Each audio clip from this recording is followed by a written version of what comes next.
සාදු සාදු සාදු නමස්කාර වේවා බුදුරුවනට සැමදා බුදු හිමි සරණ යමි. නමස්කාර වේවා ධම්රුවනට සැමදා සදහම් සරණ යමි. නමස්කාර වේවා සංඝරුවනට සැමදා මහා සංඝ සරණ යමි. නමස්කාර වේවා තුනුරුවනට සැමදා තිසරණ සරණ යමි. සාදු සාදු සාදු. ගෞතම බුද්ධ ශාසනයේ මේ උතුම් සදහම් ලාභය අපිට ලබලා දුන්න අපගේ පරම පූජනීය ගුරු දේවෝත්තම කල්යාණ මිත්‍ර පින්වත් ලොකු ස්වාමීන් වහන්සේට නමස්කාර වේවා.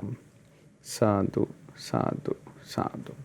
ශ්‍රද්ධාවන්ත පින්වත්නි, අද දවසේ උතුම් ධම්ම පූජා දහම් දේශනාව සඳහා දායකත්වයේ දරමින් ධර්ම දානයේ පින් රැස් කරගන්නේ මීට මාස 3කට පෙර මිය පරලෝකීය ශ්‍රී නිමල් ජයසිංහ පියාණන්ට පින් අනුමෝදන් කිරීම පිණිස පින්වත් බුද්ධිමනී විජේසූරිය මහත්මිය ඇතුළු පවුලේ සියලු දෙනා.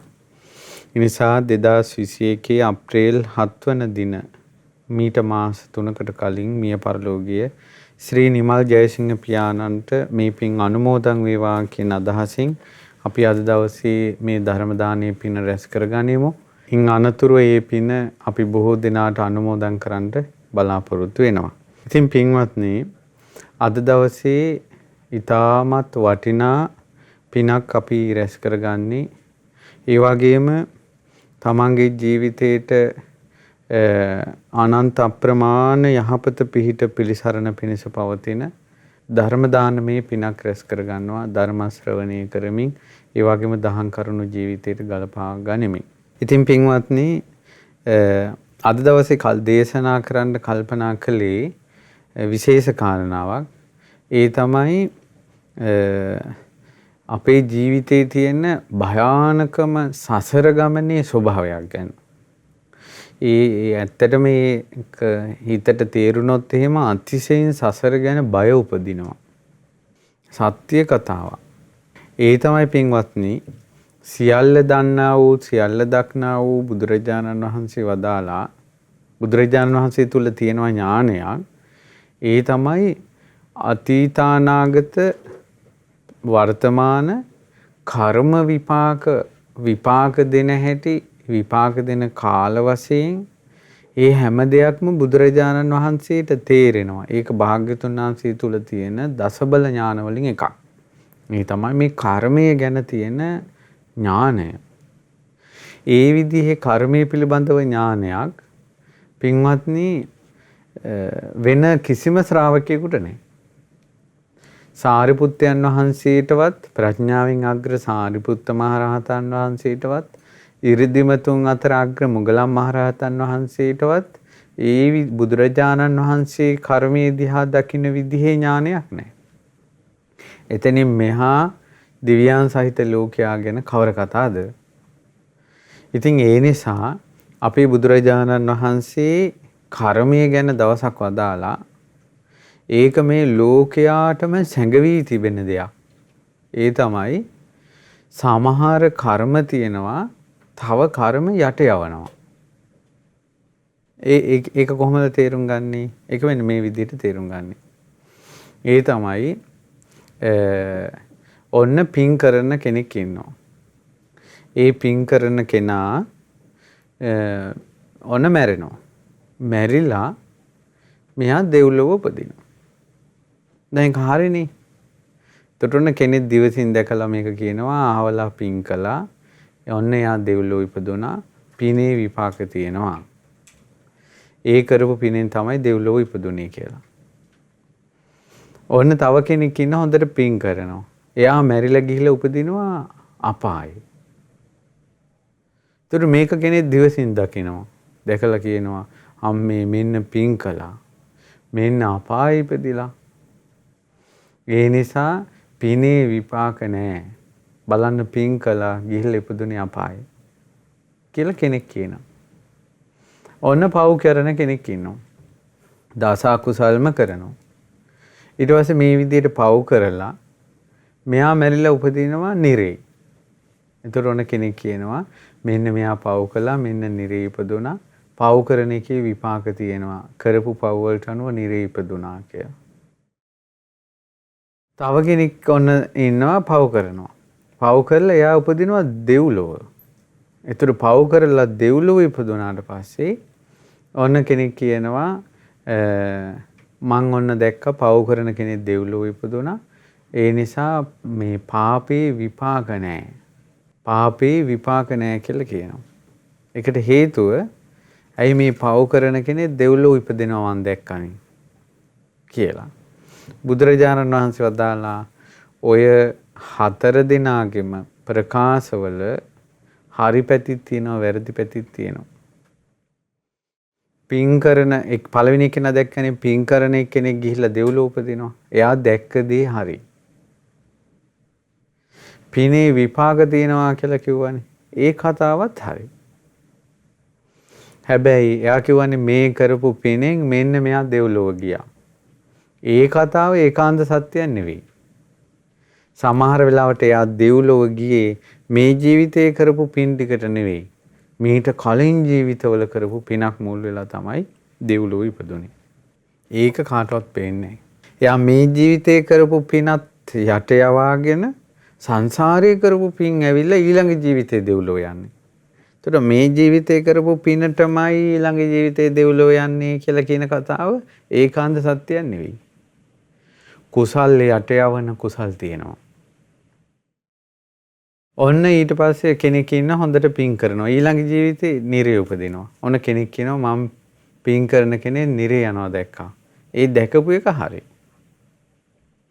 පිනේ විපාක නැහැ කියලා එයා කියනවා. ඒ කතාව වැරදි.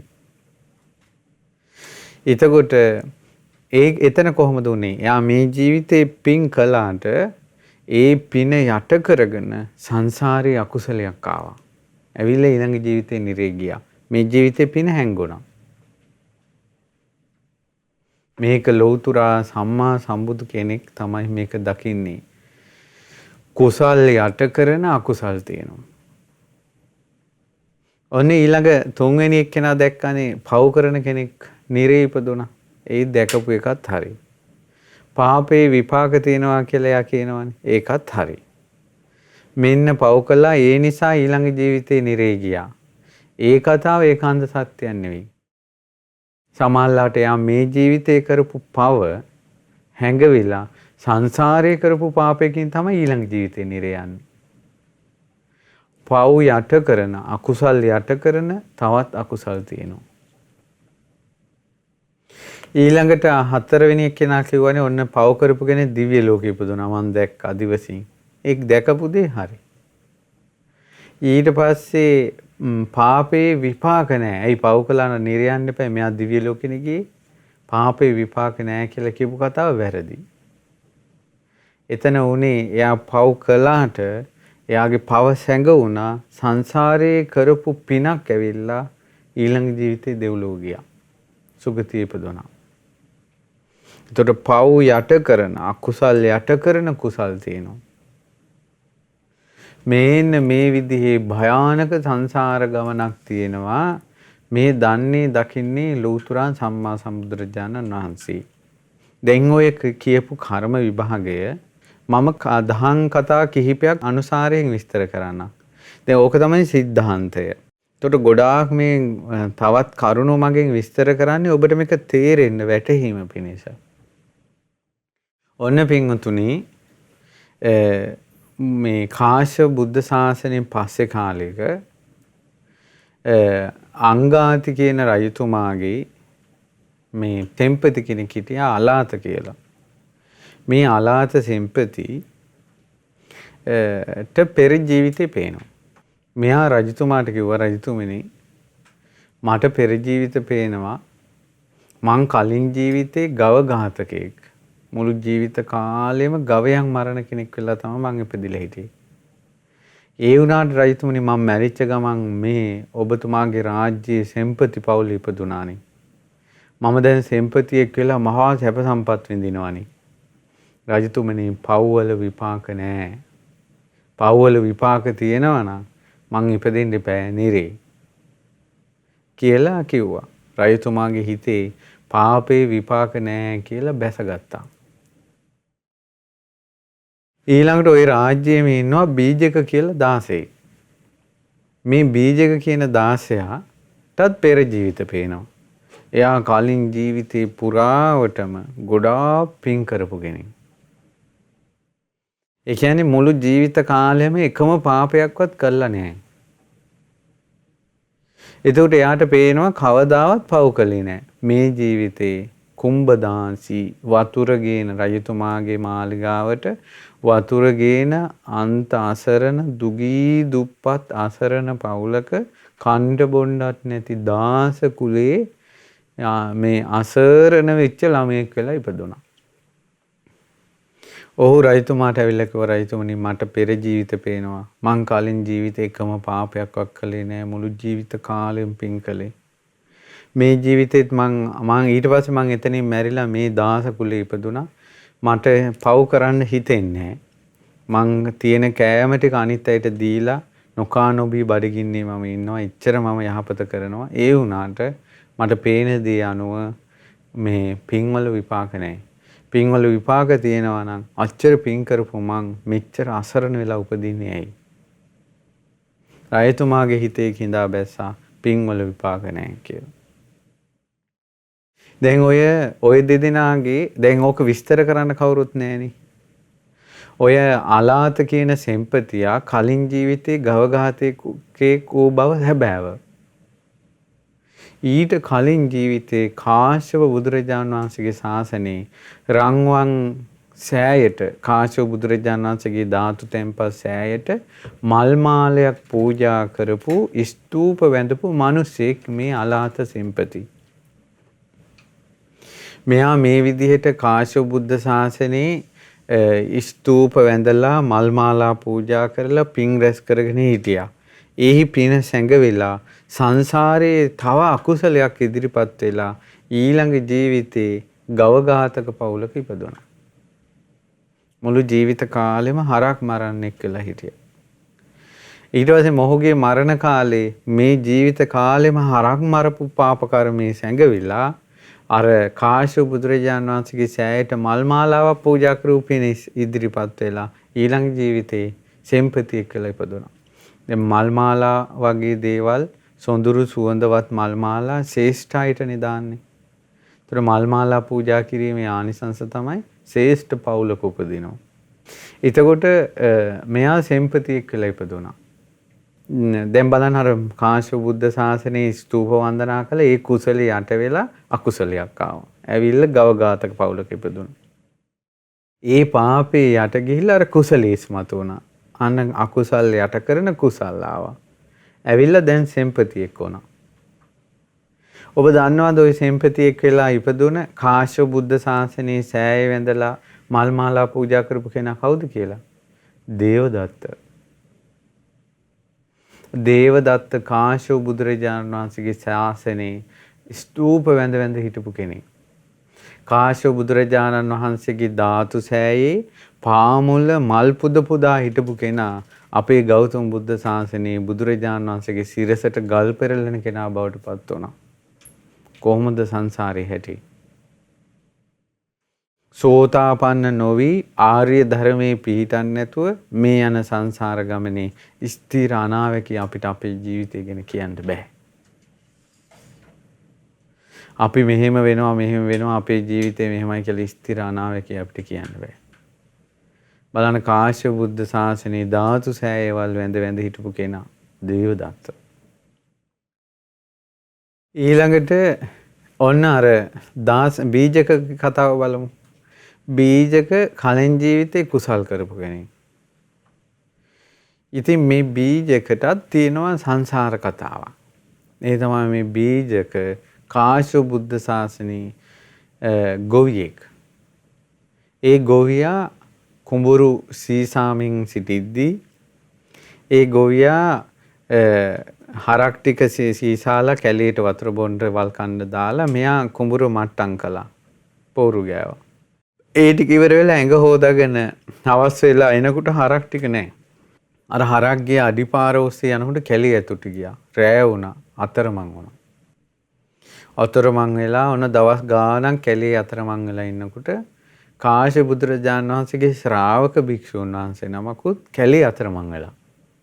ඉතින් අර භික්ෂුන් වහන්සේ අර ගොවියාගෙන් ඇහුවා පින්වත මට පාර කියන්න. ඒතකොට ඒ මිනිහයාත් අතරමං වෙලා. ඒ මිනිහයාට හොඳටම තරහ ගියා. ඊට පස්සේ දෙවෙනි පාරත් ඇහුවා පින්වත පාර කියන්න. කිව්වා මං මේ මොනවා කියනවද මන් දන්නේ මං ඔහේ 16ද කියලා ඇහුවා. ඔහේ වුණනම් වැඩකාරයෙක් වගේ මට පාර පෙන්නනවා කිව්වා. දැන් තරහට. ඒතකොට අර උතුම් ගුණ තියෙන ගුණවත් භික්ෂුන් වහන්සේ නමකට දාසවාදයෙන් කතා කළා. ඔන්න ඒ අකුසලයේ යට ගියා. සංසාරේ කරපු පිනක් හේතුවෙන් ඊළඟ ජීවිතේ ඉපදුනා හොඳ සිටු පවුලක. සිටු පවුලක ඉපදිලා එයා සත්පුරුෂ ඇසුර මුල් කරගෙන බොහෝ පින් රැස් කළා. පින් රැස් කර කර ගොඩාක් පින් කර කර හිටියා. එයාගේ මරණ කාලේ අර පින් ටික යට ගිහිල්ලා සංසාරේ වික්ෂුන් වහන්සේ නමකට දාසවාදයෙන් කතා කරපු පාපේ ආවා. ඇවිල්ලා මේ ජීවිතේ දාස කුලී ඉපදුණා. බලන්න අර කාශ්‍යප බුද්ධ ශාසනය කරපු පාපේ යට ගිහිල්ලා පිනකින් සිටුවරෙක් වුණා. එතකොට අකුසල් යට කරන කුසල් තියෙනවා. එතකොට ඒ කරපු පින් ටික ඔක්කොම යට වෙලා අර දාසවාදයෙන් කතා කරපු පාපේ ආවා. එතකොට කුසල් යට කරන අකුසල් තියෙනවා. ඔබ දන්නවද මේ බීජක වෙලා 16ක් විදියට හිටපු කාශ්‍යප බුද්ධ ශාසනයේ ගොවියෙක් වෙලා හිටපු කෙනා කවුද කියලා? මුගලන් මහරහතන් වහන්සේ. මුගලන් මහරහතන් වහන්සේ කාශ්‍යප බුද්ධ ශාසනයේ ගොවියෙක්. සංඝයාට තරහ ගිහිල්ලා දෝෂාරෝපණය කළා තියෙනවා. බලන්න ඒ කාලේ සංඝයාට තරහ ගිහිල්ලා පාරවත් කියන්නේ නැතුව හිටපු කෙනා මේ ජීවිතේ ගෞතම බුද්ධ ශාසනේ සංඝයා අතරින් නිවනට පාර කියන ද්විතීය ශ්‍රාවකයන් වහන්සේ බවට පත් වුණා. සසරේ ස්වභාවය බලන්න. ඒකයි පින්වතුනි අපිට අපේ ජීවිතය ගැන අනාවැකි කියන්න බෑ. සමහරට අද ඉන්න නපුරු පුජ්‍යලෙක් සමහරට අනාගතයේ හොඳ කෙනෙක් වෙන්න පුළුවන්. ඒ ඉතින් මේ මහා භද්‍ර කල්පේ ආරම්භයේ හිටපු මාරයා මේ අපේ බුද්ධ ශාසනයේ මුගලන් මහරහතන් වහන්සේ. ඒකට අපි බලන්න අපිට කෙනෙක්ගේ ජීවිතය ගැන එහෙම කියන්න බෑ. ඉතින් ඒ නිසා මේ විදිහට කුසල් යට යවන අකුසල් යට යවන කුසල් තියෙනවා අකුසල් තියෙනවා. ඉතින් සත්පුරුෂ ආශ්‍රයයත් අසත්පුරුෂ ආශ්‍රයයත් නිසා මිනිසුන්ගේ ජීවිත ගොඩාක් වෙනස් වෙනවා. එතකොට මේ දේශනාවෙන් තව කාරණාවක් කියන්න තියෙනවා. ඒ තමයි පින්වත්නි දැන් අපිට ගොඩාක් බොහෝ දෙනෙකුට තියෙන ප්‍රශ්නයන්නේ මේ පව් කරන මිනිස්සු හොඳට ඉන්නවා. ඇත්තම ගත්තොත් එහෙම අද කාලේ බහුතරයක් සියලු දෙනා නෙවෙයි බහුතරයක් ධනයෙන් ආඩ්‍ය වෙලා සමාජ තත්වයක් තියාගෙන යාන වාහන ඇතුව ධන සම්පත්තියකින් ඉන්න බහුතරයක් පව් වැඩ කරන අය. හැබැයි හොඳට ඉන්නවා. සියලු දෙනා නෙවෙයි බහුතරයක්. ඉතින් ඒකට හොඳම උදාහරණේ පාර්ලිමේන්තුව ගන්නකො. ඊළඟට අපි ගමු හොඳට පින් දහම් කුසල් දහම් කරගෙන ඉන්න බහුතරයක්. එහෙම නැත්නම් ආසරණ වෙලා ඊළඟට මේ බොහෝ කරදර මැද ඉන්න බහුතරයක් ඉන්නවා පින් කරන අය අතර. බහුතරයක් සියලු දෙනා නෙවෙයි. බහුතරයක් ඉන්නවා. අපි ගත්තොත් ධර්ම දේශනාවක් අහන්න ආවත් පිනක් දහමක් කුසලයක් කරන්න ගියත් බහුතරයක් දුප්පත් මිනිස්සු. කරදර ගොඩාක් මැද ඉන්න මිනිස්සු. තමයි බහුතරයක් කියන්නේ.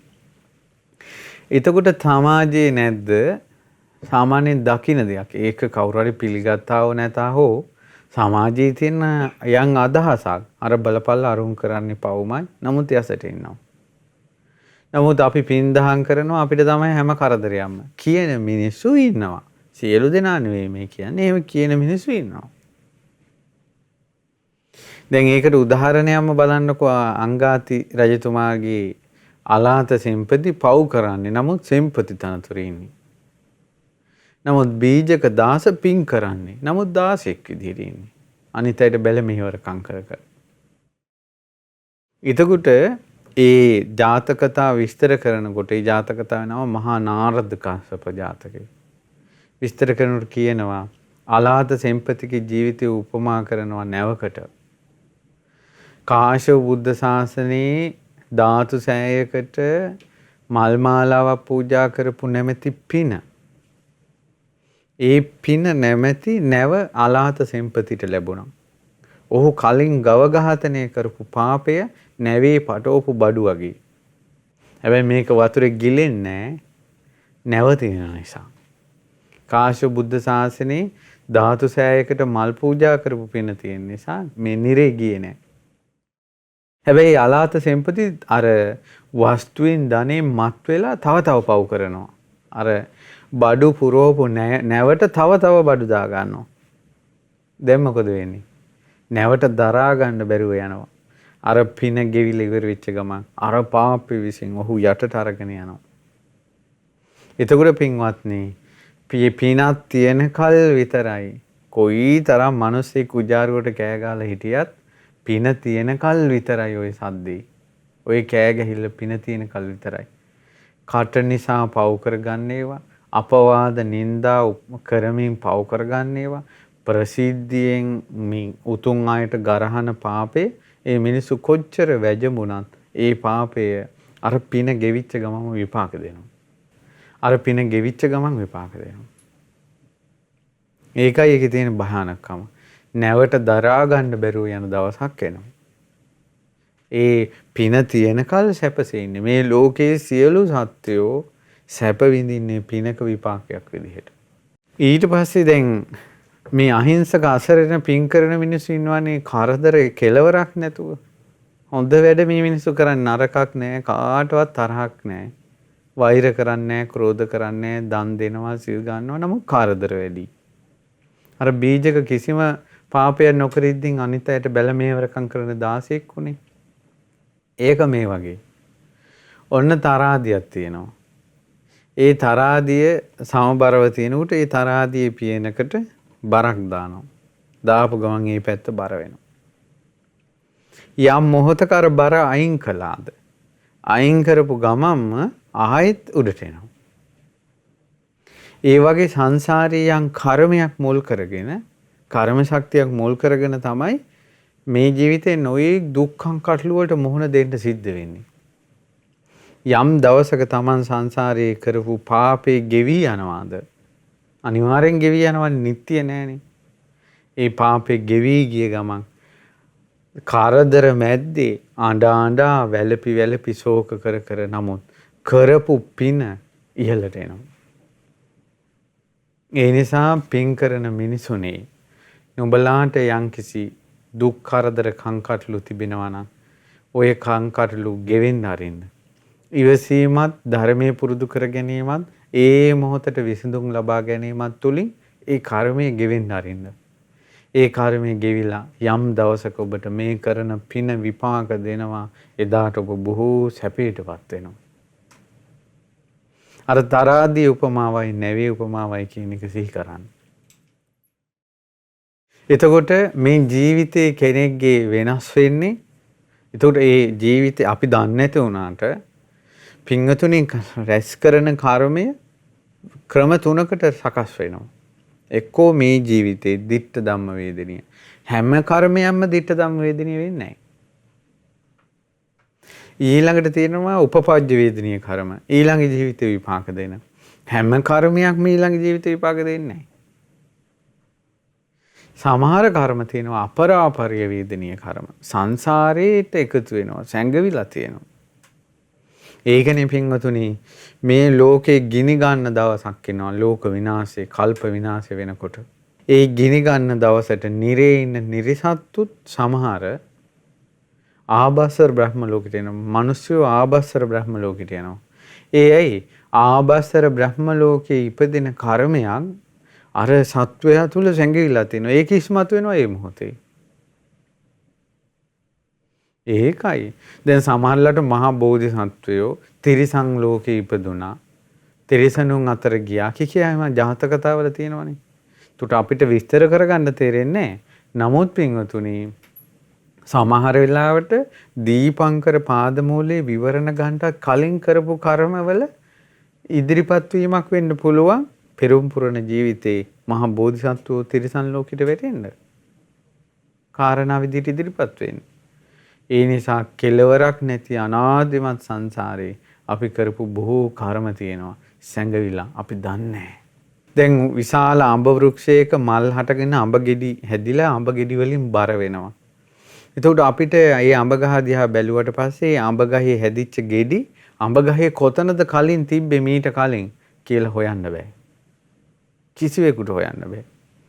ඒ වුණාට ලෞතර සම්මා සම්බුදුරජාණන් වහන්සේගේ කර්ම පිළිබඳව දැනීමේ ඥානෙ දිහා බලන්න බුදුරජාණන් වහන්සේට පුළුවන් ඒ කර්මය කවදා කොහේදී කොතනදී කරපු එකක්ද කොහොමද විපාක දෙන්නේ කියලාත් බුදුරජාණන් වහන්සේට දකින්න පුළුවන්. දැන් බුදුරජාණන් වහන්සේ දවසක් ඉන්දසාල ගුහාවෙන් එළියට වඩිනකොට ඉන්දසාල ගුහාවේ දොරටුවට ඇවිල්ලා එක බකමූණෙක් බුදුරජාණන් වහන්සේ ගැන පැහැදිලා තටු දෙක හිසේ තියාගෙන මේ ගෞරව කරමින් හිටියා. බුදුරජාණන් වහන්සේ ආනන්ද ස්වාමීන් වහන්සේට දේශනා කරනවා ආනන්ද මේ සත්වය යම් දවසක මේ බකමූණා යම් දවසක ශාස්ත්‍රුන් වහන්සේට මේ පැහැදිච්ච පිම්බලේ අරමුණු කරගෙන සෝමනස්ස කියන පසේ බුදුරජාණන් වහන්සේ බවට පත් වෙනවා කියලා. එතකොට බලන්න එතකල් මේ සතා තිරිසන් ලෝකෙ වැටෙමින් දුක් විඳ යනවා. නමුත් මේක සැඟවිලා යම් දවසක පසේ බුදු වෙනවා. දැන් දේවදත්ත මේ වෙනකොට අවීචි මහා නරකාදියේ සම්පූර්ණයෙන්ම නිරේ යටයි උඩයි යට කකුල් වැදිලා උඩ ඔළුව වැදිලා මේ පැත්ත නිරේ අනිත් පැත්ත වැදිලා මේ විදිහට හිර වෙලා හෙල්ලෙන්නවත් බැරි විදිහට තමයි දේවදත්ත විපාක විඳින්නේ.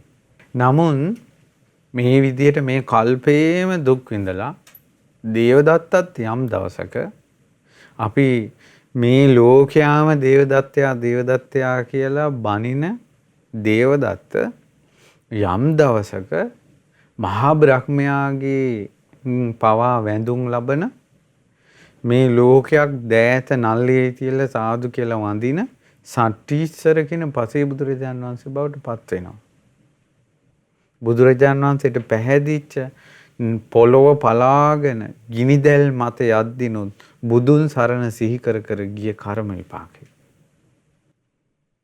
ඉතින් ඒ නිසා මේ අපිට කර්මයේ කියන ඒවා ගැන පින්වතුනි මේ අපිට තේරෙන්නේ හොඳම දේ තමයි ශාස්ත්‍රුන් වහන්සේ දේශනා කරපු ධර්මයේ ඇසුරෙන් ඒ ධර්මයේ දරා ගන්න එක. ඒ නිසා මම තවත් මේ කරුණු කාරණා තේරෙන්න තවත් විස්තරයක් කියන්නම්. අතීතේ කාශ්‍යප බුද්ධ ශාසනයෙන් පස්සේ කාශ්‍යප බුදුරජාන් වහන්සේගෙන් පස්සේ අපේ බුද්ධ ශාසනයේ අතර බුද්ධාන්තරයක් කියලා කියන්නේ අවුරුදු මෙච්චරයි කියලා කියන්න බෑ. අවුරුදු මෙච්චරයි කියලා කියන්න බෑ. දැන් අපිට හිතෙන්නේ දැන් මේ අවුරුදු මේ 2000 ගාන ගෙවිලා ගිහිල්ලා ඊට පස්සේ ඉක්මනට මිනිස්යාගේ ආයුෂ වැඩි වෙලා මෛත්‍රී බුදුරජාණන් වහන්සේ පහළ වෙයි කියලා. අම්මෝ අහල පහලකවත් නැහැ. අවුරුදු කෝටි ප්‍රකෝටි ගාණක් ගියාට පස්සේ මෛත්‍රී බුදුරජාණන් වහන්සේ පහළ වෙන්නේ. දැන් ගෞතම බුදුරජාණන් වහන්සේ පිරිනවම් පාලා අවුරුදු 2565යි. ඒතර බුදුරජාණන් වහන්සේ පිරිනවම් පාලා අවුරුදු 2000 ගාණක් දැන් අපේ බුද්ධ ශාසනය. මෛත්‍රී බුදුරජාණන් වහන්සේ පහළ වෙන්නේ අවුරුදු කෝටි ප්‍රකෝටි ගාණකට පස්සේ. ඒතර කොච්චර කාලයක් ඒ අතරේ සංසාරේ යන්න තියෙනවද? දැන් අපි එහෙම මං කිව්වේ ගොඩාක් අය මෛත්‍රී බුද්ධ ශාසනය නිවන් දකින්න අදහසෙන් ඉන්නේ. ඒකට ඒ අතර සංසාරේ මෙච්චර ධර්මයේ ඇහෙද්දින් මෙච්චර ධර්මයේ කියද්දින් මෙච්චර පින් දහම් කරද්දිමුත් සංසාරේ පැරණි අකුසල් වලට අපේ හිතේ බුරබුරා නැගෙන රාගය, ද්වේෂය, මෝහය, බය, තෙති ගැනීම, ඊර්ෂ්‍යා, ක්‍රෝධ, වෛර මිහි බුද්ධ ශාසනයේම සමහරවට සිවුරු දාගෙන සංඝයා විදියට පෙනී ඉඳලා අනිත් අයට නිନ୍ଦා අපහාස අවලාද කර කර ඉන්න චරිත තියෙන්නේ. මේ වාගේ බුද්ධ ශාසනයකත් පව් කරගන්නවා නම් බුදුරජාන් වහන්සේ නැති කාලෙක මොනවද තියෙයිද? මේ යුගයේටත් ලොකු ස්වාමීන් වහන්සේ වගේ පින්පව් ගැන කියලා දෙන තෙරුවන් සරණේ පිහිටවන උතුම් තෙරුන් වහන්සේ නමක් මේ යුගයේත් පහළ වුණේ නැත්තම් ඉවරයි. ඒනම් තියෙන්නේ Facebook වලින්, YouTube වලින්, මේ මාධ්‍යයෙන්, අන්තර්ජාලයෙන් අනිත් අයට ගරහා බැන දොස්පරොස් කියා එක එක්කිනාගේ ඇදකුද කියා ඉන්න සමාජයක් මිසක්කා බුදු කෙනෙක්ගේ ධර්මයක් කතා වෙන සමාජයක් නෑ ලොකු ස්වාමීන් වහන්සේ පහළ වුණ නැත්තම්. ඒක තමයි සත්‍ය කතාව. ඉතින් ඒ නිසා මේ බුදුරජාණන් වහන්සේගේ ධර්මයේ කතා වෙන මේ යුගයේත් මේ විදිහට අලකලංචි නම් බුදුරු නැති කාලෙක කොහොම වෙයිද? මෛත්‍රී බුද්ධ ශාසනය දක්වා අවුරුදු කෝටි ප්‍රකෝටි ගාණක් අපිට සංසාරේ යන්න තියෙනවා. මේකයි මේ භයානකකම. ඒ අතරේ බලන්න පින් යට යවන අකුසල් තියෙනවා, අකුසල් යට යවන කුසල් තියෙනවා. එතකොට අපි හරි දැන් නම් අපි කිසිම ප්‍රශ්නයක් නැහැ. අපි මෙහෙම පිනක් කළා අපිට ඊළඟ ජීවිතේ කිසිම ප්‍රශ්නයක් නැහැ කියලා හිතුවට ඒවා යට යවාගෙන අකුසලයක් ආවොත් මොකද කරන්නේ? මේක මගේ ආත්මය කියලා තමාගේ වසඟේ පවත්වන්න පුළුවන් ස්වභාවයක් නෙවෙයි තියෙන්නේ. ඔන්න කාශ්‍යප බුද්ධ ශාසනයෙන් පස්සේ අපේ ආනන්ද ස්වාමීන් වහන්සේ සංසාරේ ඉපදිලා හිටියා. කාශ්‍යප බුද්ධ ශාසනයෙන් පස්සේ රජගහ නුවර තියෙන ප්‍රදේශයේම රංකරුවෙක්ගේ පුත්‍රයෙක් වෙලා. ඒ රංකරුවාගේ පුත්‍රයා හරි ලස්සනයි. කඩවසන්. ජව සම්පන්නයි. එයාගේ යාළුවෝ කිව්වා බලාපන් උඹ වගේ ඇඟක් අපිට තියෙනවා නම් අර බලාපන් මේ කාන්තාව උඹ දිහා පෙරේත කමට බලන්නේ. ඔය වාගේ ලස්සන කඩවසම් බවක් අපිට තියෙනවා නම් අපි දනී කියලා එක එක දේවල් කියලා අර කොල්ලගේ ඔළුවට දාලා ඊට පස්සේ යාළුවෝ ටික මේ එකතු වෙලා ලස්සන ගෑනු ළමෙක් මෙයාට සෙට් කරලා ඔන්න දැන් අර කාමාස්වාදයේ විඳින දෙයට ඇබ්බැහි කළා. එතකොට මේ තරුණයා අහු වුණා මේකට. අහු වෙලා මෙයාට මේක ඇබ්බැහි වෙලා නතර කරගන්න බෑ. දැන් අද කාලේ ෆෝන් වලට ඇබ්බැහි වෙලා නතර කරගන්න බැරුව ඉන්නේ. ඇබ්බැහි වෙනවා නතර කරගන්න බෑ. ඊට පස්සේ ඒ මුල් කරගෙන දැන් රංකරුවෙක්නේ ධනයක් තියෙනවා, කඩවසම් බවක් තියෙනවා. ඒවා මුල් කරගෙන බොහෝ ස්ත්‍රීන් සමග වැරදි කාම සේවනයේ යෙදුණා. අනුන්ගේ ස්ත්‍රීන් සමග වැරදි කාම සේවනයේ යෙදුණා. මේ විදිහට බොහෝ පෞරස් කළා. බොහෝ පෞරස් කරලා මෙයා මරුණට පස්සේ ඉපදුනේ අන්න බලන්න ඒ පාපේ යට ගිහිල්ලා කුසලයක් ඇවිල්ලා ඉපදුනා වංක රටේ සිටුවරේගේ පුත්‍රයෙක් වෙලා. ඒතර හොඳ යාළුවෙක් මුණ ගැහුණා. දැන් ඔන්න වැරදි කාම සේවනය කරපු පාපේ යට ගියා. ඒකට වෙච්ච දෙයක් නැහැ. සංසාරේ කොහෙදෝ කරපු පිනක් ඇවිල්ලා සිටුවරේගේ පුත්‍රයෙක් වුණා. හොඳ යාළුවෙක් මුණ ගැහුණා. හොඳ යාළුවෙක් මුණ ගැහිලා යාළුවා මෙයාට හොඳට යහපත ඉන්න හැටි කියලා දුන්නා. ජීවිත කාලෙම පින් කළා. යහපත් දේවල් කළා. කවදාවත් වැරදි වැඩක් කළේ නැහැ. ඔහු විවාහ වෙනකල් බ්‍රහ්මචාරී සීලය රැක්කා. විවාහයෙන් පස්සේ බිරිඳ හැර තවත් කෙනෙක් ඇසුරු කළේ නැහැ. ඒ පතිනිවෘතාව නැමැති බඹසර රැක්කා. ඒකත් බඹසරක්. විවාහ වෙනකල් ස්ත්‍රියක් පුරුෂයෙක් ඇසුරු නොකර ඉන්න එක කුමර බඹසර, කුමරි බඹසර. විවාහ වුණාට පස්සේ පරපුරුෂ සේවනයේ, පර ස්ත්‍රී සේවනයේ නොකර ඉන්න එක ඒක විවාහ ජීවිතේ බඹසර. එතකොට මේ විදිහට බ්‍රහ්මචාරය කලින් ජීවිතේ සල්ලාලෙක් වුණ කෙනා මේ ජීවිතේ බ්‍රහ්මචාරයෝ හිටියා. ඊට පස්සේ මොකද උනේ? අන්න ඒ පින් කරගෙන හිටපු කෙනා මැරෙන මොහොතේ අලු යට සැඟවී තිබුණ ගිනි පුපුරක් වගේ කලින් ජීවිතේ වැරදි කාම සේවනය කරපු පාප ඉස්මතු වෙලා රෞරව කියන නිරේ ඉපදුණා. දැන් බලන්න අර ජීවිතයක් දෙකක් දිවසින් දකිනවා නම් මේ අලකලංචේ හොයාගන්නේ කොහොමද? බුදුවරු විතරයි මේවා දකින්නේ. මේ ආනන්ද සාන්නාංශගේ කතා සංසාරේ. එතකොට බලන්න අර යාළුවන්ගේ ඇසුර නිසා වෙන දේවල්. පින්වතුනි ඊතල පුරවපු ඊතල උරේකට තද විස පෝපු එක ඊතලයක් දැම්මොත් එහෙම අර මුළු ඊතල ටිකම විස වෙනවා. බලන්න එක විස ඊතලයයි දාන්නේ ඊතල 100 ගාණක් තියෙනවා විස නැති. නමුත් එක විස ඊතලෙන් අර ඊතල 100 ගාණම විස වෙනවා. ඒ වගේ හොඳට ඉන්න පිරිසක් අතරට එක පව්කාරයෙක් එක අසත්පුරුෂයෙක් පහළ වීම ඇති ඉවරයි විනාශ වෙනවා.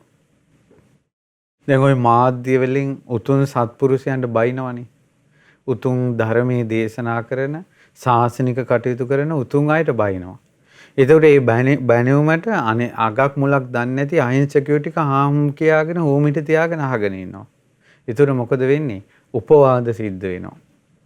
උතුම් අයට ගැරහීම ධර්මදේශකයන්න් වහන්සේලාට ගැරහීමේ පාපේ උපවාදයට ලක් වෙනවා. එයාලට පස්සේ කාලෙක ඇත්ත නැත්ත තේරිලා ධර්මයට ආවත් ධර්මයේ හිත පිහිටන්නේ කලින් උපවාද කළා තියෙන නිසා. මේ අසත්පුරුෂය දැන් ওই ගරහන මේ කර්මත් එක්ක අනාගතේ પરම්පරා ගානකට ධර්මයේ පිහිටන කුසලේ නැසනවා. එක අසත්පුරුෂයෙක් පහළ වුණොත් ඇති. අද කාලේ නම් ගොඩාක් අය මේ මාධ්‍ය තුලින් බිහි වෙන සියලු දෙනා නෙවෙයි බොහෝ භාගයට භාගයක් කිව්වක් කමන්නේ සිවුරු දාගන්නේම අනිත් අයට ගරහන්න. එක පාපයක්, එක අකුසලයක්, එක අසත්පුරුෂයෙක් පහළ වුණු සමාජයක් પરම්පරා ගානක් විනාශ කරනවා. එතකොට ඒ නිසායි ආනන්ද ස්වාමීන් වහන්සේට කලින් ජීවිතේ ඒ වගේ මහ විනාශයක් වුණේ. නමුත් පස්සේ ජීවිතේ ගොඩාක් කුසල් කරන්නේ හොඳ යාළුවෙක් නිසා. ඒ නිසා නිකං පින්වතුනි සමම්පිච්ච මල් ටිකක් ගහක කොලේකින් ඔතාගෙන ගියත් ඒ කොලේ සමම්පිච්ච සුවඳ එනවා. ඒ කොලේ සමම්පිච්ච සුවඳ එනවා. ආන්න ඒ වගේ එක සත්පුරුෂයෙක් ඇසුරු කරන්න ලැබුණොත් ජීවිතේම සුවපත් වෙනවා. දැන් බලන්න අපේ ජීවිතේ මේ විදිහටවත් යම් කුසලයකින් පිනකින් පිරුණේ ලොකු ස්වාමීන් වහන්සේ නැමැති මහා සත්පුරුෂයන් වහන්සේ මුණ ගැහිච්ච නිසා. දැන් පේනව නේද තාඩන පීඩන වලට මුහුණ දිදී මේ වාගේ නම් ගුටි බැට කන්නේ නැතුව ඇති හිතා ගන්න බෑ මෙච්චර ගුටි බැට දීවනාවක් එක සත්පුරුෂයෙකුට. මේ සියල්ල ඉවසාගෙන තමන් වෙනුවෙන්ද ඔය මේ බුද්ධ ශාසනය වෙනුවෙන් සියල්ල ඉවසාගෙන ලෝකෙට ධර්මයේම දේශනා කරනවා. ධර්මයේම දේශනා කරනවා. යහපතම කරනවා. ශාසනයටම කටයුතු කරනවා. ලොකු ස්වාමීන් වහන්සේ තමන්ට කියලා හදාගත්ත තැන් නැහැ. ඇයි මේ හදන චෛත්‍ය විහෙර විහාර ආරාම මේ සංඝ පිරිස ලොකු ස්වාමීන් වහන්සේ යනකොට මල්ලක දාලා අරන් යන්නද? මේ විහෙර විහාර දේවාල ගම් පනත යටතේ කිසිම විදියක විහාරයක් උකස් තියන්න බෑ විකුණන්න බෑ. කිසිම දෙයක් එහෙම කරන්න බෑ. ඒ නිසා ශාසනයේට එක ගොඩ නැගිල්ල පඩි පෙලක් හැදුවත් ඒක සාංගිකයි ඒක විකුණන්න බෑ. පන්සල් විකුණන්න බෑ. මේ ශාසනය වෙනුවෙන්මයි ලොකු ස්වාමීන් වහන්සේ මේ විදිහට ශාසනික සේවයක් කරන්නේ. මේ ජීවිතෙන් තවත් ජීවිතයකට යනකොට මේවා පොඩි බැඳගෙන යන්න නෙවෙයි. උන්වහන්සේ කරපු යහපත අරගෙන යනවා. ඒවටත් අවලාද තියෙනවා. නමුත් සත්පුරුෂයෝ ලෝකෙන් ගොඩාක් තාඩන පීඩන වැස්සට තෙමි තෙමි අවුවට පිච්චි පිච්චි ගල් මුල් පහර කමින් ඵල දරන වෘක්ෂයක් සෙවන සලසමින් මිනිසුන්ට ඵල ලබා දෙනවා වගේ ලොකු ස්වාමීන් වහන්සේ බොහෝ ඵලබර රුකක් උන්වහන්සේ බොහෝ දෙනාට සිසිලස දෙනවා සෙවන දෙනවා ඊළඟට බොහෝ දෙනාට යහපත සලසනවා. ඉතින් ඒ නිසා සත්පුරුෂ ඇසුර බොහෝ යහපත. එක සත්පුරුෂේ ලංකාවට එක සත්පුරුෂේ කොයි විදියට බිහි වෙලා මෙච්චර සාසනික යහපතක් මේ සංඝයා 1000කට ආසන්න සංඝ පිරිසක එකම ආචාර්යවරයා. මේ මුළු ලංකාවෙම නැහැ. මෙතරම් හික්මවන ශිෂ්‍ය පිරිසකට මඟ පෙන්වන එකම ගුරුවරයෙක් මේ ලංකාවෙම නැහැ. ඉතින් ඒ වගේ සත්පුරුෂයන්ට තමයි පෙරලගෙන ඔය ගහන්නේ. ඒ පාපයට හෝමිටි තියන අය කරා පවා ඒ පාපේ පැමිණෙනවා. මොනව කරන්නද? එකයි සත්පුරුෂ ඇසුරයි අසත්පුරුෂ ඇසුරයි අතර තියෙන වෙනස. ඉතින් ඒ අර රංකරුවා ඊළඟ ජීවිතේ සංසාරේ පිනකින් සිටුවරෙක් වෙලා නමුත් අර වැරදි කාමසේවනය කරපු පාපෙන් කලින් ජීවිතේ අර සිටු පුත්‍රයා ඊළඟ ජීවිතේ රෞරව නිරේ ඉපදුනා. අර පින යට යවන සංසාරේ කර්මයක් ආවා. ඊතර මේ මිනිස්සු පව් කරන්නේ පින්වතුනි මේ පව් මදි වෙලාද? සංසාරේ කොච්චර ඒවා සැඟවිල්ල ඇතිද? සමහරට මේ ජීවිතේ මදුරුවෙක් මරන්න නැති කෙනා ඊළඟ ජීවිතේ ගව ඝාතක පවුලක, උරු ඝාතක පවුලක, කුකුල් ඝාතක පවුලක ඉපදෙන්න පුළුවන්. දැන් සෑයවල් විහෙරවල් වැඳ වැඳ ඉන්න කෙනා ඊළඟ ජීවිතේ චෛත්‍ය බෝධි කඩන මිත්‍යා දෘෂ්ටික අන්තවාදීන් වෙලා ඉපදෙන්න පුළුවන්. මේ සසරේ භයානකකම. ඊළඟට රෞරව නිරෙන් මේ චුත වෙලා බොහෝ අවුරුදු ගණන් සිහි කරන්නවත් බෑ කියනවා රෞරව නිරේ දුක. සිහි කරනකොටත් ඇඟ දනවා කියලා. ඒ බොහෝ මේ ඔක්කොම වැරදි කාමසේවනී විපාක. ඊළඟට එතනින් චුත වෙලා එළු යෝනියක ඉපදුනා. ඊට පස්සේ මේ එළුව ඉපදිච්ච ගමම්ම ඉපදිලා මේ දුව පයින් කාලේ එයාගේ හැඩහුරුකමත් හොඳයි කියලා ඒ එළුවම් බලන කෙනා එයාගේ කෝස බීජ තැළුවා. මෙයා ගොඩාක් මහත් වුණා. මහත් වෙලා මෙයාව කරත්තවල බැඳලා බර උසුලන එළුවෙක් බවට පත් කළා. කෝස තැළුවෙත් බොහෝ බර උසුලාගෙන යන්න සිද්ධ වුණේ. කරත්තවල බැඳලා පිටේ බර බැඳගෙන බර උස්සගෙන යන්න සිද්ධ වුණේ වැරදි කාමසේවනී විපාක. බර කරට ගහන්න වෙනවා. ගොඩාක් බර අරගෙන යන්න සිද්ධ වෙනවා. එයින් චුත වෙලා වඳුරු යෝනිය ඉපදුණා. ඒතර වඳුරු රැළිය බහලා තියෙනවා. මහා වඳුරෝ පුංචි වඳුරන්ගේ කෝස ගලවනවා. ඒ පිරිමියෙකුට ඉන්න දෙන්නේ නැහැ. ඒ විදිහට වුණෙත් කලින් ජීවිතේ වැරදි කාමසේවනය කිරීම විපාක. එතනිමුත් චුත වෙලා දසන්ත රටේ ගවයෙක් වෙලා ඉපදුණා. ඒ ගවයාගේත් කෝස තැළුවා. බොහෝ හැඩි දැඩි ගවයෙක් බවට පත් වුණා. කරත්තවල බැඳලා ගොඩාක් ජීවිත කාලෙම බර අදින්න සිද්ධ වුණා. කුඹුරු වල හීහාන්න සිද්ධ වුණා. වැරදි කාමසේවනී විපාක. එක ජීවිතයක කරපු. ඒතර කවුරු හරි කෙනෙක් වැරදි කාමසේවනී කරනවා නම් කවදා හරි දවසක බර අදින්න සිද්ධ වෙනවා. මේ කියන අකුසල් වලට මේ විපාක වලට මුහුණ දෙන්න සිද්ධ වෙනවා. ඒක හැඟ වෙන්න පුළුවන් අවස්ථාව ලැබිච්ච ගමන් ඉදිරිපත් වෙනවා. ඊට පස්සේ එතනින් මැරිලා ඉපදුනා වජ්ජි රටේ ජනපදයක නපුංසකයෙක් වෙලා. ස්ත්‍රියකුත් නෙවෙයි පුරුෂයෙකුත් නෙවෙයි. එතකොට නපුංසක වෙලා ලාලිතෙන් සමාජයේ විහිළුවට ලක් වුණා. බලන්න වැරදි කාමසේවනී විපාක. ඔය වගේ නපුංසක කෙනෙක් අනිත් අයගේ හිනාවට භාජනය වෙන කෙනෙක් දැක්කට පස්සේ වැරදි කාමසේවනී කරන කෙනත් එයාට hina වෙනවා. අර බලාපන් අරකා. කියලා එක එක නම් කියා. නමුත් තමන් වැරදි කාමසේවනී යෙදෙනවා නම් තමන්ටත් සංසාරේ ඔය වගේ ජීවිතයක් උරුමයි. නපුංසකයෝ වෙලා උපදින්නේම වැරදි කාමසේවනී විපාක. නපුංසක කෙනාට ඊළඟ ජීවිතේ ස්ත්‍රී ජීවිතයක් තමයි ලැබෙන්නේ බොහෝ විට. ඒ නපුංසක කෙනා එතනින් චුත වුණා. අර සිටුවරෙක් වෙලා කරපු පින් ටිකයි අර පාපයේ දෙකම මිශ්‍ර වුණා. අර වැරදි කාමසේවනී පාපයක් විදිහට ස්ත්‍රියක් වුණා. සිටුවරෙක් විදිහට කරපු පින් බලෙන් තවුතිසාවේ සක්දෙවිඳුගේ අගබිසෝ වෙලා ඉපදුනේ. මේ ජීවිතේ නපුංසකෙක් ඊළඟ ජීවිතේ සක්දෙවිඳුගේ බිරිඳ වෙලා දෙව්ලොව උපදිනවා කියන එක කොහොමද සසරේ පුදුම ස්වභාවය? කොහොමද සසරේ පුදුම ස්වභාවය? ඉතින් මේ විදිහට ජීවිත ගණනාවක් ස්ත්‍රී ජීවිතේ ඉපදිලා පස්සේ අංගාති රජතුමාගේ මේ දුව වෙලා ඉපදුනා. අංගාති රජතුමාගේ දුව වෙලා ඉපදුනා.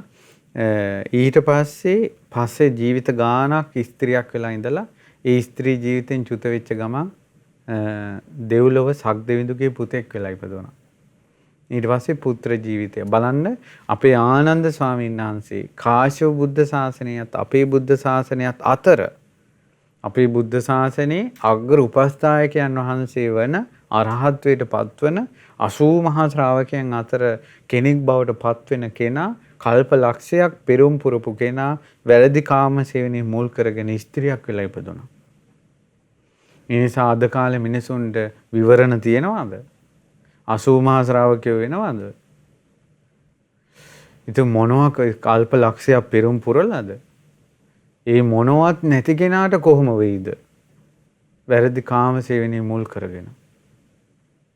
ඉතින් ඒ විස්තර කියන තැන තියෙනවා යමෙක් පිරිමි බව කැමති නම් කවුරු හරි කෙනෙක් ස්ත්‍රියක් වෙන්න කැමති නැතුව නපුංසකෙක් වෙන්න කැමති නැතුව හොඳ පිරිමියෙක් වෙලාම ඉපදෙන්න ආසයි නම් දෝවණය කරන ලද පා ඇත්තේ කසල දුරු කරන ලෙස පරදාර සේවනයේ දුරු කළ යුතුයි. කකුල් දෙක හොඳට හොදාගත්ත කෙනෙක් කකුල ආයි කිල්ටි වෙනවට කැමති නැහැනේ. ජරාව තියෙන තැනින් මං ඇරලා යනවනේ. ඒ වගේ පිරිමි බව කැමති නම් වැරදි කාම සේවනයේ දුරින්ම දුරු කරන්න ඕන කියනවා. යම්කිසි කෙනෙක් ස්ත්‍රී භවෙන් මිදෙන්න කැමති නම් යම්කිසි කෙනෙක් ස්ත්‍රී භවෙන් මිදෙන්න කැමති නම් දිව්‍ය අප්සරාවෝ සක්දෙවිඳුට උපස්ථාන කරනවා වගේ තමාගේ ස්වාමියාට උපස්ථාන කරන්න ඕන කියනවා. ඒකනේ මනාපකායික සූත්‍රයෙන් ස්වාමියාට උපස්ථාන කිරීම ගැන කිව්වේ. ස්ත්‍රී භවෙන් නිදහස් වෙන්න කැමති නම් ස්වාමියාට උපස්ථාන කරන්න ඕන කියනවා. එතකොට ස්වාමියාට උපස්ථාන කරද්දී මේ මිනිහා හොඳ එකෙක්ද නරක එකෙක්ද ඇයි තොට මං දාස වෙන්නේ කියලා කල්පනා කරන එක නෙවෙයි මෙතන තියෙන්නේ. මට මගේ ස්ත්‍රී ජීවිතේ නිදහස් වෙන්න ඕන කියලා මිනිස්සයා කොයි වගේ කෙනෙක් වුණත් ඒ මිනිසයාට උපස්ථාන කරනවා. ඒකයි මනාපකායික වෘත්තයේ තියෙන්නේ. ඒක තේරුම් ගන්න බැරුව තමයි අපිට අප්‍රමාණව නිඳා කළේ. කාන්තාව අප්‍රමාණව අපිට නිඳා කළා. ස්වාමියාට උපස්ථාන කරන්න කිව්වා කියලා. එතකොට යම්කිසි ස්ත්‍රියක් ස්ත්‍රී භවෙන් මිදෙනු කැමැති නම් දිව්‍ය අප්සරාවෝ සක්දිවිඳුට උපස්ථාන කරනවා වගේ උපස්ථාන කරන්න ඕන කියනවා. ඒකේ ප්‍රතිඵලය එන්නේ මිනිසයාට නෙවෙයි. මිනිසයාට මේ ජීවිතේ ටිකක් වැජමිලා අනිත් අයගෙන් උපස්ථාන ලැබලා ඉන්න පොඩි මොකක් හරි තියෙයි. නමුත් ස්ත්‍රිය ඊළඟ ජීවිතේ ඉඳලා දුක් විඳින්නේ නැහැ. ස්වාමියාට උපස්ථාන කිරීම මුල් කරගෙන. මේ විදිහට පින්වත්නි කර්මයේ යට යවන කුසල් තියෙනවා අකුසල් තියෙනවා. මේ අකුසල් යට යවන කුසල් තියෙනවා අකුසල් තියෙනවා. කුසල් යට යවන කුසල් තියෙනවා අකුසල් තියෙනවා. ඒ නිසා අපේ සංසාර ගමනට තිසරණී පිහිටීම තරම්. හැබැයි මේ එකකවත් තිසරණී පිහිට ගත්ත අය නැහැ. දැන් ওই පෙර ජීවිත ගැන කියන අය කියනවා මං කලින් ජීවිතේ හිටියේ අර තැන මං අරේ හිටියේ කියලා මිනිස්සුયો ගැනමනේ කියන්නේ. ඒකට හිතෙනවා මිනිසුන්ට එක ජීවිත එක දිගටම මිනිස්සු වෙලාම යනවා ඇති කියලා. එහෙම වෙන්නේ නැහැ. ඒක තේරුම් ගන්න තියෙන මේ බලන්න. ඒ අකුසල් යට යවන කුසල් තියෙනවා. ඒ නිසා තිසරණේ පිහිටීම තමයි ස්ථිරසාර විසඳුම මෙතන. ඊළඟට සත්පුරුෂ ඇසුරේ වරදින් අත්මිදීම. තුර තිසරණේ පිහිටලා වරදින් අත්මිදලා සාසන ප්‍රතිපදාව ඉක්මනින් පුරුදු කර ගන්න ඕන. ඔය මිනිසුන්ගේ නිന്ദා අපහාස අවලාදත් එක්ක එකතු වෙලා හිත දූෂ්‍ය කරගන්න එපා. ඒතර බොහෝ පින් කරගෙන මේ ජීවිතයට සැනසෙල්ලක් හදන්න මේ සෑම ධර්ම දේශනාවකින්ම ඔබට කියලා දෙන්නේ මේ භයානක සංසාරයෙන් නිදහස් වෙන හැටි. ඒ නිසා උතුම් සත්පුරුෂ ඇසුරේ පිහිට පිළිසරණ සලසාගෙන තිසරණේ පිහිටලා වැරදි අඩුපාඩු හදාගෙන මේ භයානක සංසාරයෙන් නිදහස් වෙන්න ප්‍රතිපදාව පුරුදු කරගන්න මේ ඇත්තන්ට වාසනාව ලැබේවා කියලා සිත ප්‍රාර්ථනා කරනවා. ඉතින් පින්වතුනි මේ උතුම් ධර්ම දේශනාව සඳහා අද දවසේ දායකත්වයේ දරුවේ බුද්ධිමනී විජේසූරිය මහත්මිය 2021 අප්‍රේල් මාස 7 වන දින මීට මාස 3කට කලින් මිය පරලොව තමාගේ ස්වාමියාට පින් අනුමෝදන් කිරීම ආරමුණු කරගෙන ශ්‍රී නිමල් ජයසිංහ පියාණන්ට. ඉතින් ඒ නිසා අද දවසේ මේ ධර්මයේ කතා කරපු පින් බලය ඔබත් අපි කවුරුත් රැස් කරගත්ත පින ශ්‍රී නිමල් ජයසිංහ පියාණන්ට අනුමෝදන් වේවා පරලෝව යහපතටපත් වේවා මේ සසර දුකින් අත් මිදේවා කියලා පින් අනුමෝදන් කරමු. සියලු දෙවියෝ මේ පින් අනුමෝදන් වී මේ සියලු දෙනා දැහැමින් රැකගනිත්වා. ඒ වගේම ගෞතම බුද්ධ ශාසනයේ මේ වාගේ ධර්මයක් අපිට අහන්න හරි මේ ශාසනයේ තිසරණේ පිහිට තුලින් මේ භයානක සංසාරයෙන් මිදෙන්න දිශාව පෙන්නපු අපගේ ගුරු දෙවිඳුන් නිදුක් වේවා, නිරෝගී වේවා, සුවපත් වේවා, දීර්ඝායුෂම ලබත්වා. පින්වත් ලොකු ස්වාමීන් වහන්සේ ඇතුළු සීල ගුණදම් පුරන පිළිවෙත් පුරන සංගරුවනට මේ පින් අනුමෝදන් වී සසර දුකින් නිදහස් වෙත්වා. අනගාരികා මෑණිවරුන්ට පැවිදි අපේක්ෂක දූපතුන්ට මේ පින් බලෙන් ධර්මාවබෝධයම වේවා. ඒ වගේම ස්වාමියාට පින් අනුමෝදන් කරන්න මේ මහා ධර්ම දානය සිද්ධ කළ බුද්ධිමනී විජේසූරිය මහත්මිය. ඒ වගේම ඒ පවුලේ සියලු දෙනාටත් අපිට ධර්ම දේශනාවට ආරාධනා කළේ පින්වතුන්ටත් පින් අනුමෝදන් වේවා. මීට වසර 13කට පෙර මිය පරලෝකීය ශ්‍රී නදුනී ධනුෂ්කා ජයසිංහ සොයුරියටත් මේ ඇත්තෝ පින් අනුමෝදන් කරනවා. මියගිය දොන් ආතර විජේසූරිය සහ පරාක්‍රම ජයසිංහ යන සීයලාටත් ඔසවතී ජයසේකර සහ ලීනා මේරි ආටිගල අත්තම්මාටත් ඒ පින්වතුන් පින් අනුමෝදන් කරනවා. ඒ පින් එසේම අනුමෝදන් වෙත්වා. දායකත්වයේ දරුවෝ ඒ පින්වතුන්ටත් ඒ පවුලේ සියලු දෙනාටත් මේ පින් අනුමෝදන් වේවා. නිදුක් නිරෝගී සුව සැලසේවා. භයානක සසරෙන් නිදහස් වෙන්න ලැබේවා. කොරෝනා වසංගතයෙන් රෝගී වී සිටින සියලු දෙනා ඉක්මනින් නිරෝගී සුව ලබත්වා. ලෝක ව්‍යසන කොරෝනා වසංගතය මේ පින් බලෙන් දුරින්ම දුරු වෙත්වා. ඔබ අප කාටත් මේ භයානක සසර ගමනේ නිදහස් වෙන්න උතුම් සත්පුරුෂ ඇසුරේ ගෞතම සසුනේ පිහිට ලබා ගන්න වාසනාව ලැබේවා. තිරුවන් සරණයි. නමෝ බුද්ධාය. මෙවැනි වටිනා ධර්මදේශනා නැරඹීමට ශ්‍රද්ධා YouTube චැනලය සබ්ස්ක්‍රයිබ් කර සීනුව ලකුණ ඔබන්න.